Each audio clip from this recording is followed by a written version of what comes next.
Rahel, why are you crying?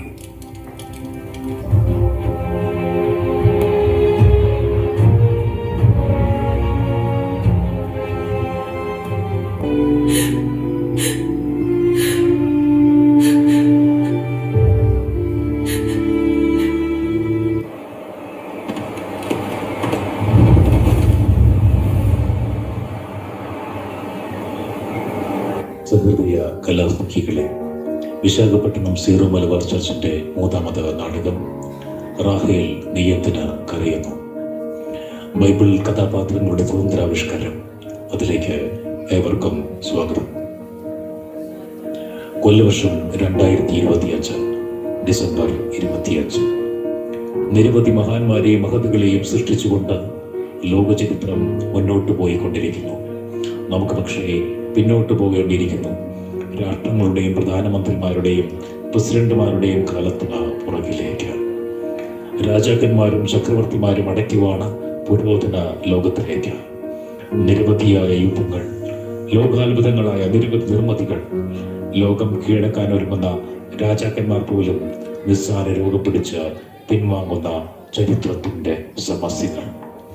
പക്ഷേ നമുക്ക് ബഹുദൂരം പിന്നോട്ട് പോകേണ്ടിയിരിക്കുന്നു. ലോക ചരിത്രത്തെ രണ്ടായി വെട്ടിമുറിച്ച ആ വിസ്മയ സംഭവത്തിലേക്ക്, ക്രിസ്തുവിന് ശേഷവും ക്രിസ്തുവിന് മുമ്പും AD and BC അതിന് സാക്ഷ്യം വഹിച്ച രാജാക്കന്മാരിലേക്ക്.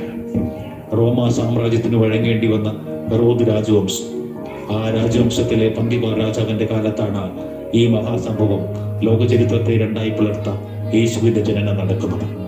ജെറുസലം 2ാം പള്ളിയുടെ പുനർനിർമ്മാണം നടത്തിയ രാജാവ് നിരവധി കെട്ടിടങ്ങൾ, കൊട്ടാരങ്ങൾ തുടങ്ങിയ നിർമ്മാണ പ്രവൃത്തികൾ നടത്തി പ്രജകളുടെയും ലോകത്തിന്റെയും പ്രശംസകൾ ഏറ്റുവാങ്ങി സ്വയം പുകഴ്ത്തി നടക്കുന്ന ഹെറോദ് പന്തിഫാറിന്റെ ഭാര്യ ഹെറോദിയ ലോക ചരിത്രത്തിൽ തന്നെ മഹാറാണി സ്ഥാനം കിട്ടാൻ എന്തും ചെയ്യാൻ മടി കാണിക്കാത്ത ഹെറോദിയ ആദ്യം അമ്മാവനെ വിവാഹം കഴിക്കുന്നു. പിന്നീട് സ്വന്തം സഹോദരൻ രാജാവായപ്പോൾ മഹാറാണിയാകാൻ വേണ്ടി അദ്ദേഹത്തെ വിവാഹം കഴിക്കുന്ന ഹെറോദിയ അത് ചോദ്യം ചെയ്ത പ്രവാചകന്റെ തലയെറുത്ത് തള്ളിക്കീഴാക്കി കുബുദ്ധിയും പ്രതികാരത്തിന്റെ മൂർത്തിഭാവവുമായ ഹെറോദിയ അവളുടെ തന്ത്രങ്ങളുടെയും കുതന്ത്രങ്ങളുടെയും പശ്ചാത്തലത്തിൽ നിന്ന് തികച്ചും മാസ്മരികമായി സസ്പെൻസുകൾ കുത്തിനിറച്ചുകൊണ്ട് പ്രേക്ഷക മനസ്സുകൾക്ക് മുമ്പിൽ ഈ കഥ ഇവിടെ അരങ്ങേറുന്നു. റാഹേൽ നെയ്യത്തിന് കരയുന്നു.